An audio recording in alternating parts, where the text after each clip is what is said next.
Superman number 15, written by Scott Lobdell, art by Kenneth Rocafort. This is the next part of Hell on Earth, and in the last issue, technically it was a Supergirl issue, but the only part that's relevant is that Superman got thrown out of the Fortress of Solitude, along with Superboy, and they gotta go find something to do. So, we open up with Lex Luthor, who is looking over his little model of the Fortress of Solitude, and apparently he's been studying it for years, trying to find some way in because he knows that's going to be the key to destroying Superman.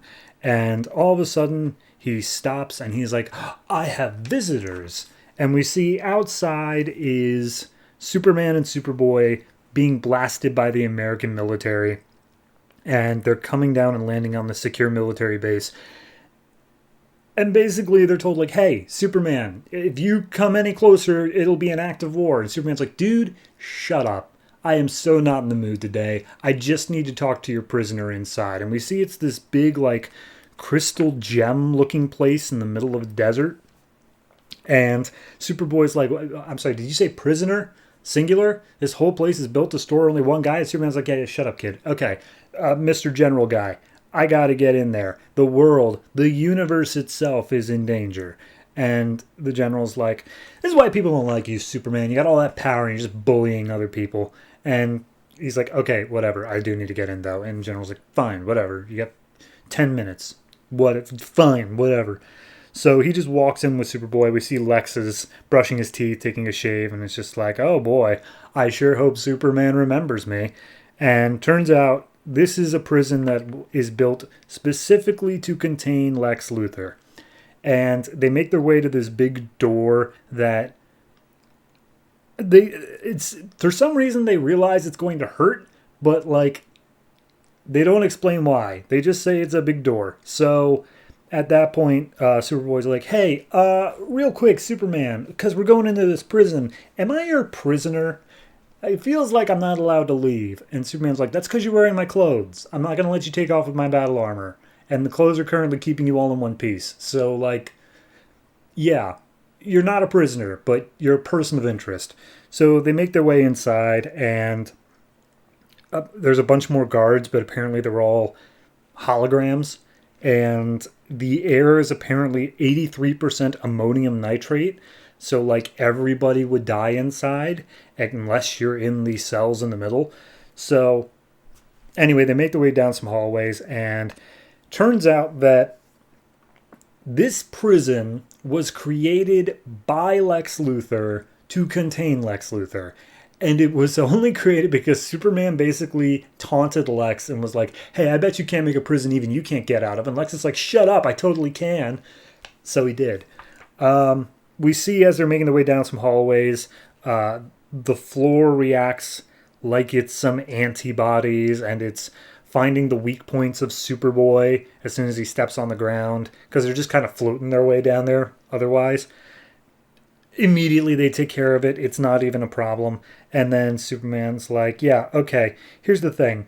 Superboy, you're kind of dragging me down, but I really need you nearby, so if we could just try not to like touch anything for a while, okay? So they make their way into the center area, and there's Lex. He's just standing above like a pit of nothingness with cannons aimed at him. And Superman's like, all right, put on your shackles, Lex. And he's like, yeah, I know. And he puts on the shackles, and they just start going at one another verbally. And it's worth noting that Lex has a whole lot of scars on his face. And Lex is like, yeah, here's the thing. I know you're here because of hell. And Superman's like, how do you know about hell? And he's like, I have my ways. But I've been watching him, who's been watching you. And I know that he wants to do all these things of bringing Krypton back. And Superman's like, all right, well, the only reason I came here is I want to know, is there any way that we can let him go back in time and bring Krypton back without having everybody on Earth die? And Lex is like, nope.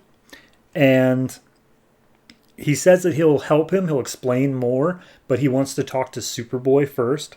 And literally the entire conversation is like, Superboy, wow, hey, you are quite a piece of work. You are art. And Superboy's like, shut up, old man. I don't like you. And Lex is like, you ever talk like that again, I'm going to personally rip apart your DNA, like strand by strand. And Superboy's like,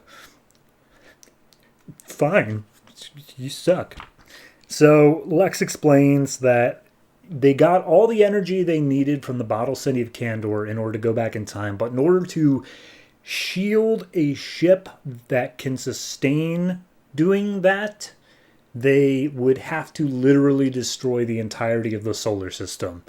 So yeah, odds are not good that they'd be able to survive that. So yeah, Krypton can come back, but the Earth would have to go. And Superman's like, all right, well, that's cool. And Lex is like, but you already know all this. So the only reason you're here, as I've deduced, is that you want to be able to look at me and make sure you know what it takes to do what needs to be done. You're going to beat hell up the same way you beat me up and gave me all these scars. You want to know how I got these scars? The writer has yet to determine that. But Superman definitely did it. And Superman's like, all right, well, that's enough of that. Bye, Lex. And so they leave. And Lex is like, all right, well, you may have failed the whole human race this time just because Kryptonians like you exist. So they exit the facility and Superboy's like, huh, okay. Hey, I've got some friends that can help if the issue here is like power levels. I got the Teen Titans, and Superman's like, are you talking about a team of superheroes that are completely unregulated and unsupervised? And Superboy's like, yeah. And Superman's like, we'll talk about that later. But how about instead of that, we use my team of superheroes that are completely unregulated and unsupervised. And the entire Justice League shows up, or at least Flash, Cyborg, Batman, Wonder Woman. And they're just like, hey, we're here because Superman activated his distress beacon for like literally the first time ever. So we figure it must be something serious.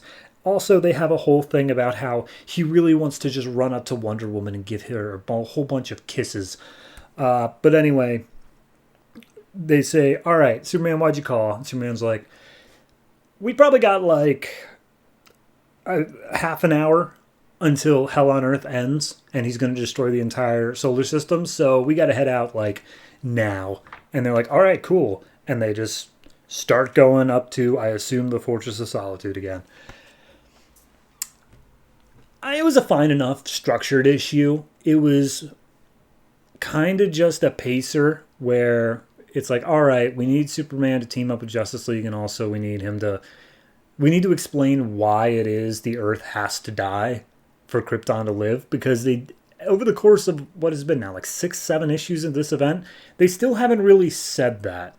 So they had to really take the time here being like, yeah, no. He got all the energy he needs to go back in time from Kandor, but it's the other thing that is going to rip apart the space-time continuum. So, yeah, it's an iffy issue, but I do think it is well enough structured. And the art, Kenneth Rocafort, does look good. I do have an issue with a lot of the backgrounds being just totally empty.